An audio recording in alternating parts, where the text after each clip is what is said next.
Okay. We're getting down to the last couple of presentations, and we absolutely have saved the best for last. So we're going to go ahead and get started. And this is a little bit of a passion project for me over the last year or so. I've been really trying to educate myself on AI. Whatever I can get my hands on, every day I do a little bit. And then recently I met Lorena Puica, and she is extremely impressive in this space. And what I want to do is I'm going to have a formal introduction for Lorena tomorrow before her keynote talk. So we're going to spend an hour with her tomorrow. But I thought before the day ended, I asked Lorena to put together kind of a short background on AI, and from a personal perspective, what should we be paying attention to? Like how to become more familiar with AI. And so if you can, I think if you can hold the thought that Lorena's going to come up and do a little bit on something she's an expert in, which I'm sure there's a lot of experts in AI, but Lorena absolutely has impressed me as being one of those. And then tomorrow I'll give you the full background on Lorena when we open up the morning session. So Lorena, I'm going to turn it over to you to coach us on AI and how to get comfortable with it. Thank you very much. Thank you. Thank you very much, Jill. Is this working? Yeah? Thank you. Thank you for the introduction, and of course, no pressure, the expert in AI. So I'm going to be very biased in everything that I share with you today. Though first, thank you for the opportunity. I know AI is a topic that everyone talks about. Though how do we actually take that into the day-to-day? And how do we make it as simple as possible? Because AI sounds quite intimidating, but basically is quite simple how you can engage with it on a day-to-day basis. So before I really jump into this, I wanted to clarify, and I see Andrew is not here. This AI is not AIG.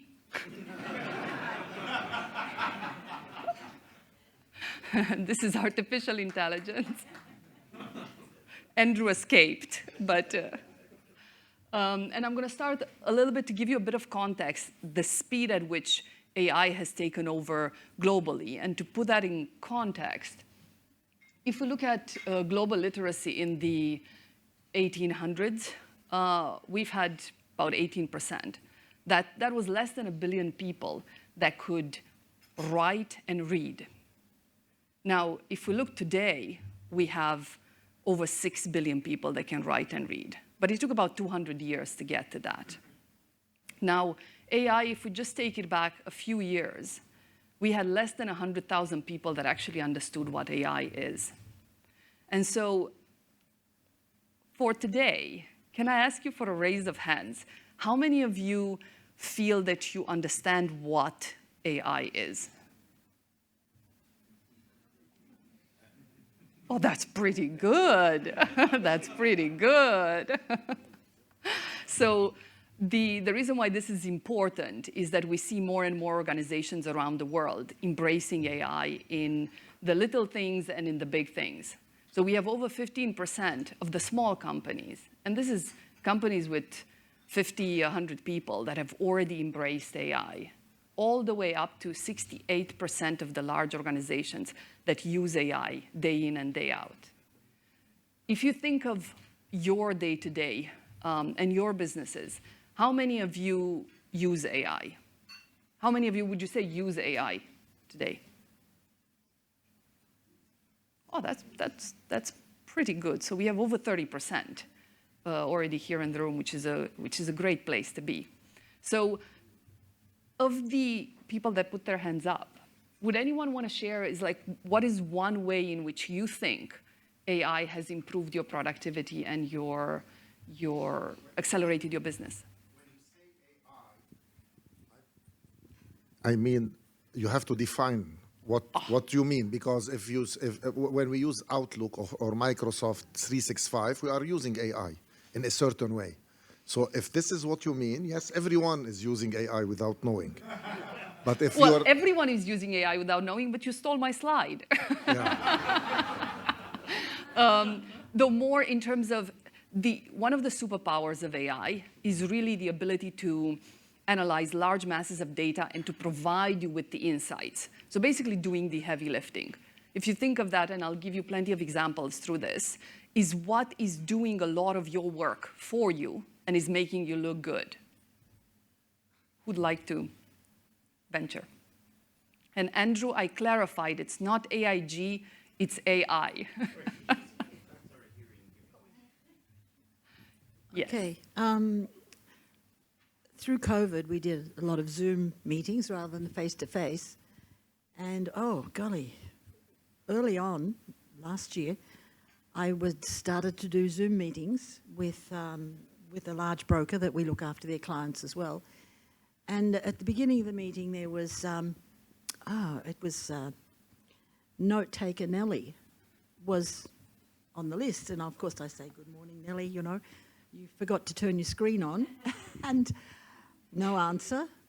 But at the end of the meeting, Note Taker Nellie sent me an email instantly, all the minutes of the meeting, and this person is going to do that, and this person is going to do something. But it was so instant, mind you, because there were people from 3 different countries. She didn't understand everything, so we had to correct a few things, simply because I guess she wasn't familiar with the accent and didn't pick it up. But I could not believe it. This Note Taker Nellie, I thought, well, I need her. Exactly. That's a beautiful example.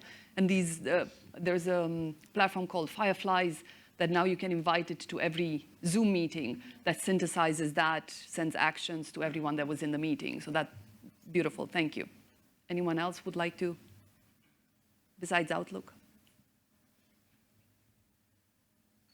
Maybe we'll save it for later.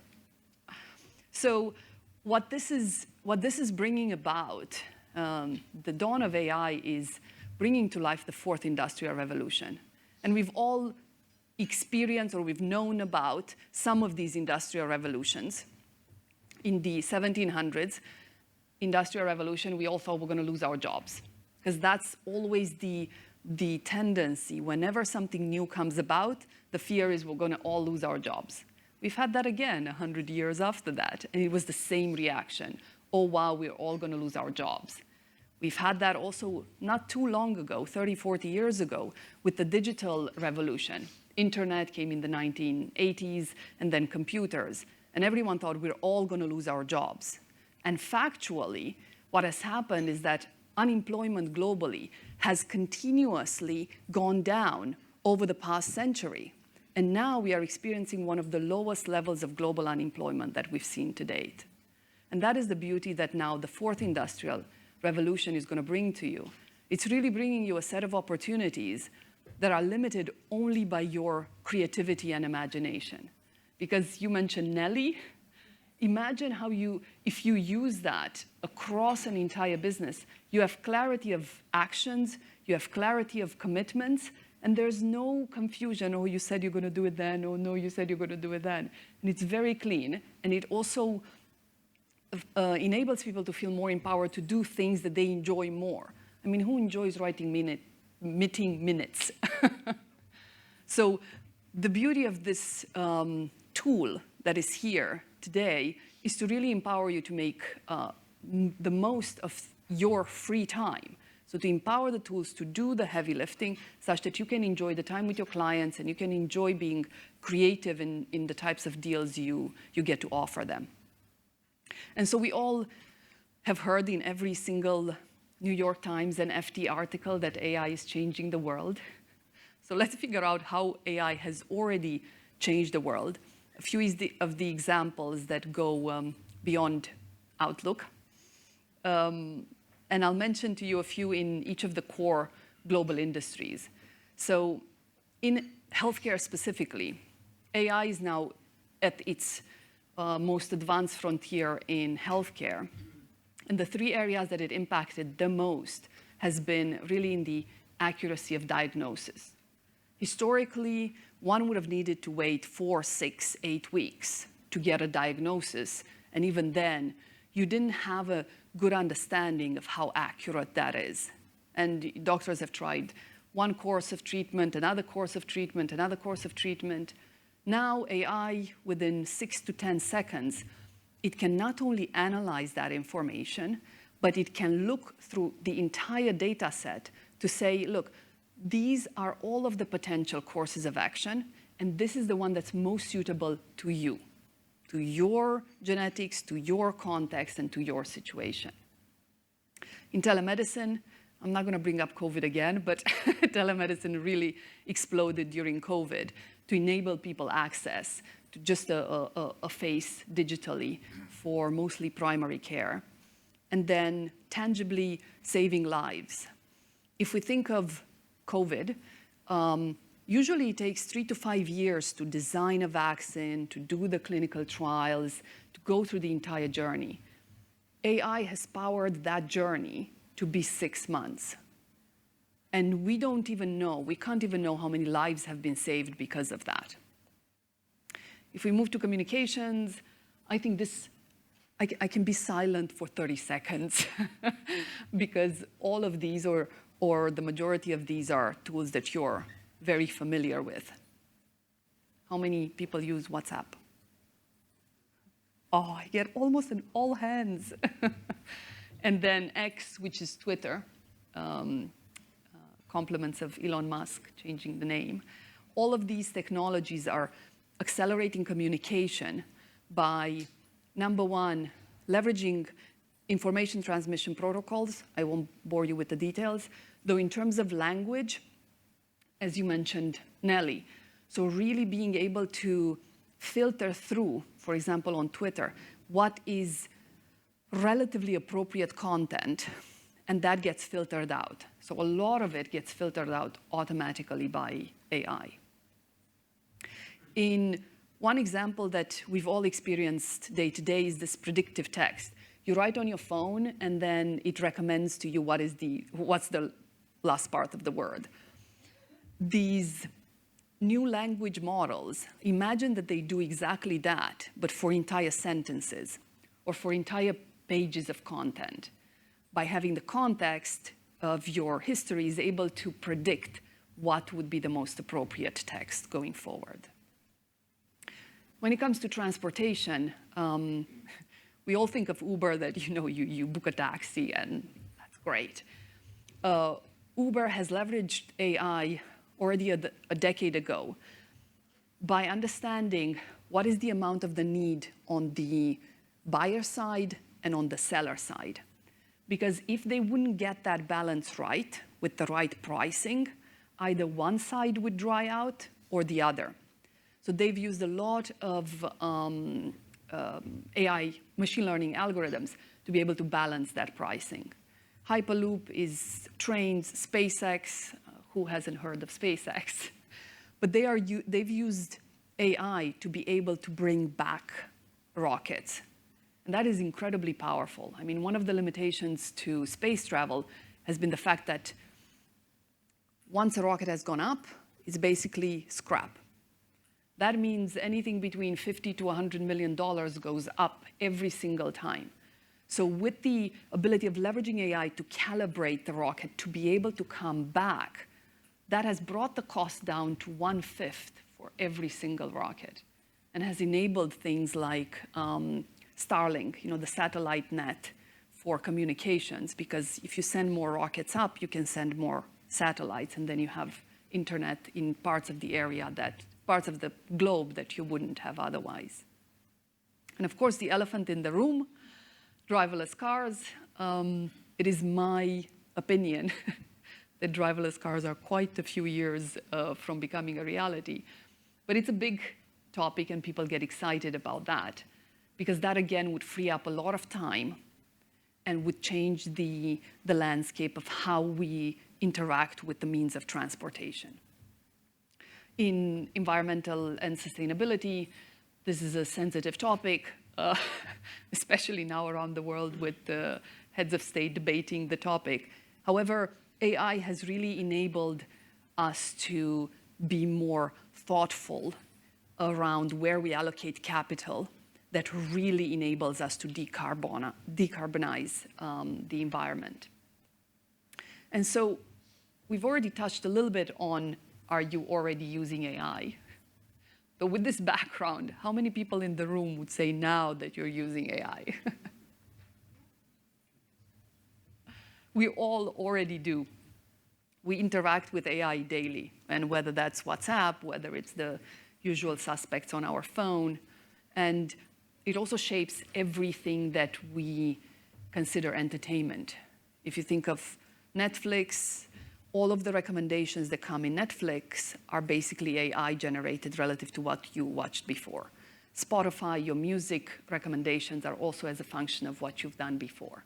That is called the recommender engine. It's basically taking in as much information as it has to be able to tailor something such that you can enjoy that next product, that next service, because it's more personalized to you. And that is a really important point of AI, is to understand you and to be able to personalize to you the service that is most suitable to you and your clients and the employees of your clients. And so the power of AI in really supporting every element of our day-to-day life is just growing. And understanding the most productive way to harness that power in your businesses is going to be, and it could have a good place in your top 3 priors at the C-level, because it will shape the way we do business going forward. And it will have an impact. We've heard now the mental health crisis, and I call that the silent pandemic, because it's really taking over the world and is impacting our lives in ways in which we can yet fully grasp. So really leveraging the power of AI to also amplify our life quality is going to be really powerful. And now I want to bring you back to organizations around the world that are already implementing an AI in mostly operational aspects. And the next frontier, and that 30% gap there, is basically in things related to people. Human capital is actually very, very challenging to bring technology to. When it comes to a process and recording a meeting, it records everything that is in the meeting. It has no discernment. It doesn't decide whether this should be in there or it shouldn't be in there. It just takes everything. So really, to these next 5 to 10 years, AI is going to really shape the way we support the human capital element of organizations. How do we support the human element to better understand at every day and at every moment of their experience, at work or at home, to how to amplify their life quality and their productivity. And I'm not going to ask you what are you waiting for, because all of you are already doing something. However, the 3 basic areas where you can take action today is, number 1, writing support. And we're going to have a mini exercise to see exactly how that works. Recruitment. Retention is starting to be a massive, massive challenge for organizations. The bigger the organization, the bigger the challenge of attracting the right talent and retaining them. So recruitment AI is enabling organizations now to find a much closer fit between the context, the personality, and the skill set of the individual with what is actually happening in the organization. Because if you bring a highly driven superstar in an organization that moves very slowly, neither the organization will benefit nor the individual. So really calibrating to bring the right type of talent in the right type of organization is going to be very, very impactful over the next decade. Then predictive analytics. I'm a geek, so I get very excited about predictive analytics. So I can imagine that a lot of you spend time crunching data and figuring out what are better pricing strategies, what are better offerings, depending on the size of the organization, depending on the types of offerings you want to provide. So really leveraging that technology to just help you better understand your clients, to be able to recommend the right type of products, is going to be quite transformational in the not too distant future. And to bring it really home, I'd love to ask you, how long does it take you today to write an important, technical, sensitive email? For example, you've had a frustrated client. Probably none of you here do. Though if you do, how long do you spend to craft the communication that you feel is still professional and respectful, yet you get to say what you want to say? An hour, 3 hours? Who would like to venture? Yes. From 30 minutes to an hour. And depending on your level of frustration, part of that might still come through in the note. And you read the note the next day and you're thinking, I'm sure I could have done that better. Well, it would take ChatGPT 10 seconds to take from what you have on the left. Hi, John. You haven't paid the bill. You lost your insurance.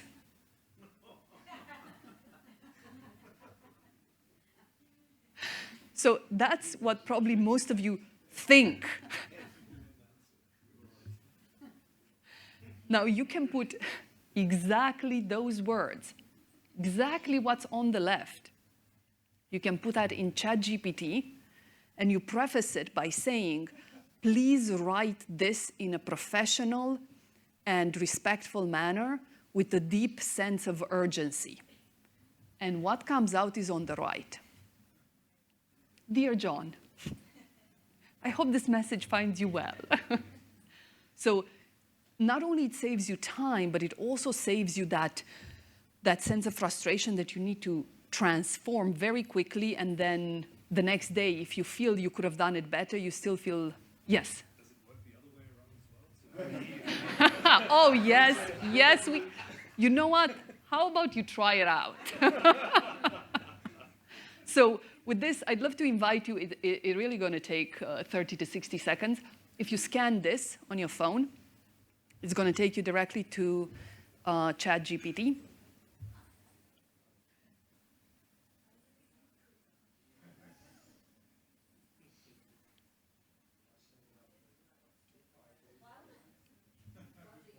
Yes. Because I do have ChatGPT, but I've heard a lot about the sensitivity because you put a lot of information there, right? If you're trying to find the non-personalized translation, yeah, and it shows, okay, we will not put the name of the client and blah, blah, blah. Exactly. You get a good data.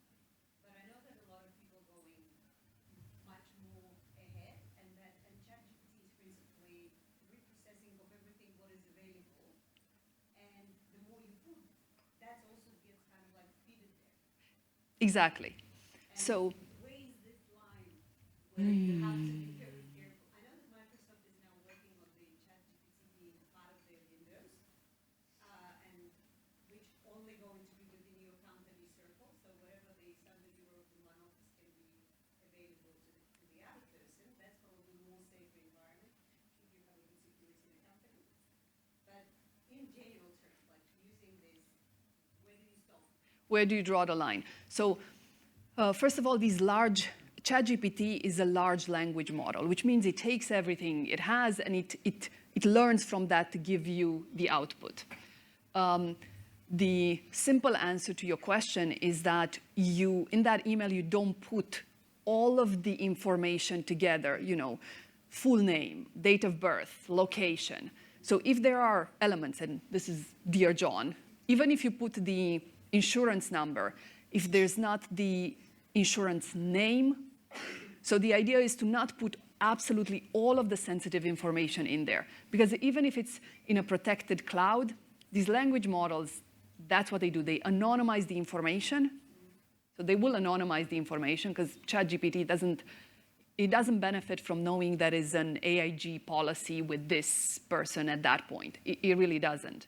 And it doesn't have it's called a knowledge graph. It doesn't have a knowledge graph to be able to connect those dots.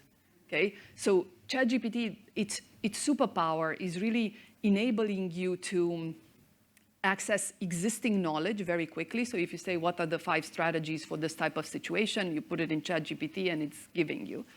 And then to accelerate your ability to write things faster. Personally, I wouldn't put a full package of sensitive data in one interaction, just as an ultra safety net. If you have separate chats, it's fine because it de-aggregates it. But I wouldn't put all of the client-sensitive information in one chat. You can have name, you can have the problem, you can have the situation, but not this is the insurance number, and this is the location, and this is the date of birth. Date of birth, I recommend to everyone to be mindful of where you share both the name and the date of birth together. If you just share the month and year, that's fine, and not the day, that's okay. But name with full date of birth and address is more interesting. So now that everyone has played with this, I encourage you to just, you can even take the same example. Lapse policy, very annoyed, sense of urgency, please rewrite this. And you will see how long it takes you to get to a really high quality interaction that you feel good about sending out and the other person feels about receiving. Maybe we... currently, it's been trained in English. I know they are doing now, there is a layer on top that can translate it in any language. So it doesn't mean that it operates in Japanese. It just means that it has the translation layer there. Just like on Airbnb, you go in different countries and it just does the translate. So it still has the majority of content and models of thinking and issues are still English-based. Right? Who's played with it and would like to share the experience?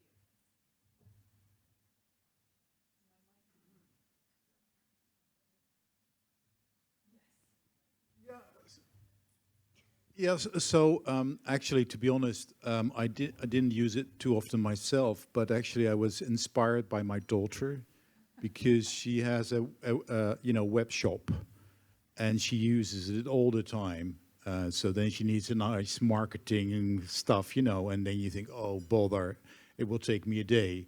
And then she just throws in some words and she sells, turn it into something nice. She knows the wording she needs to use. And then you get these great sentences and you think, oh, how could I have thought about that, right? So that's really what the taste I got. And then you think, okay, I should use this more often because, sometimes writing something proper that really is nice and slick takes forever. Of course. And now you just, you get a good basic concept. Then maybe you want to change a few lines, but it's near perfect. And also, I mean, this is a good first stage of playing with ChatGPT. Though you can have ChatGPT write code. So if you want to create a new mini website just for your client, just to present a pitch, it can write a complete presentation and a complete website. So rather than putting that in your IT and then getting a 3 to 6 months timeline, it's a very quick way to start playing with it. It's low risk because it can't break. And to get out of it quite a lot of value for 30 to 60 seconds interaction. And on that note, I want to reassure you that AI, there's no chance over the next at least 3, 4, 5 decades that AI will replace any human beings. though the businesses that have really embraced the power of AI in the small things or in the big things are really accelerating their productivity and also their market position at speed with very little cost and very little effort. And on that note, I'd like to thank you very much. And please feel free to ask questions also over drinks tonight. And that's my LinkedIn if you want to dive deeper. Thank you very much.